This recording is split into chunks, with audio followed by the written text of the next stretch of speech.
Hello again, it's Chris here with My Green Earth, and today we're going to talk about global warming or cooling and how no matter which side you're on, it's total BS. So let's get right into it. To come up with their warming or cooling numbers, basically they make assumptions, they take measurements, and they use math models. Problem is here, every one of them is inherently inaccurate. First, you make assumptions. Say you make 4 assumptions. Since the Earth was a very different place in that time frame, the likelihood of those assumptions being accurate are pretty much 0. So if one of them is completely wrong, it's like a house of cards. It all falls down and there's no chance of it being accurate. But if they're reasonably accurate, they're still going to be off by a little bit. Maybe they introduce a 5% error. Then you go ahead and take measurements.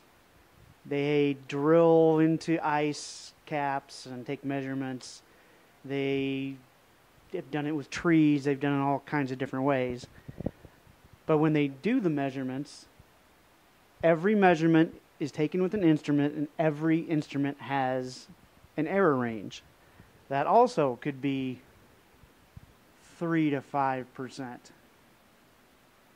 This one I said 5, it could be as much as 100% if the assumptions are wrong. But we'll say 3 to 5.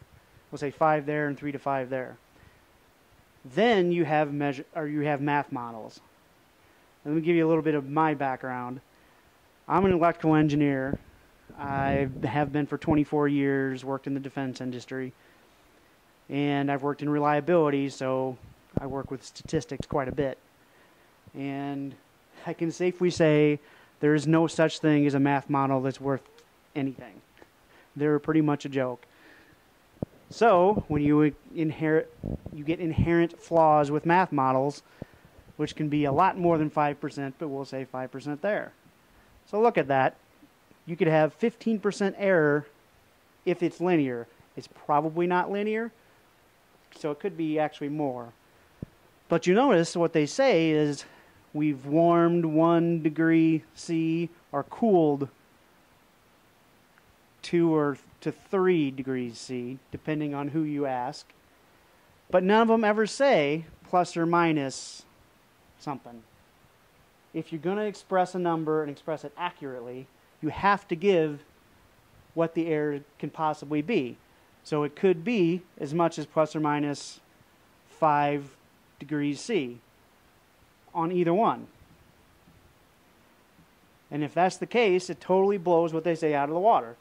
If you're saying it's warmed 1 degree, but your accuracy is minus 5 degrees, then it's actually cooled 4 degrees. You say it's warm or it's cooled 3 degrees, but you're 5 degrees C off, maybe it's actually warmed 2 degrees. So when it comes down to it, it's total BS. So this applies to temperatures 10,000 years ago, temperatures 500 years ago, or even as they try to project temperatures 50 years from now. Basically, they really don't know. We have a phrase for this in engineering, or I should say an acronym. It's SWAG, for scientific wild ass guess, because that's what this is. I guess it's a little bit better than a WAG, but basically it is just for politics.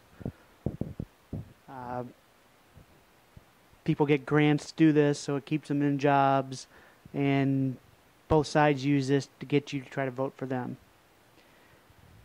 Anyway, if you want to go green, there are a lot of ways to do it, and don't do it for this reason. Do it because you want to save resources, because you want to save money, and in the long run you will save money. If you think about it, if we use up our resources, then everything goes way out of whack on price. As our oil goes up, as we have less and less oil, you've seen the prices go up. It's gonna go down a little bit here and there, but all in all, it's gonna keep going up. So produce your own energy, grow your own food, convert your car to electric, or add hydrogen to it to get better gas mileage. Anything you want to do, we can help you at My Green Earth. Our website is www.sourceofgreenenergy.com. Look for videos like this. Look for all kinds of information that will help you make your choices to go green. And we do have products you can buy, information products like build your own solar panels or wind turbines, etc. We have a lot, so check us out, and hopefully you learned something good today.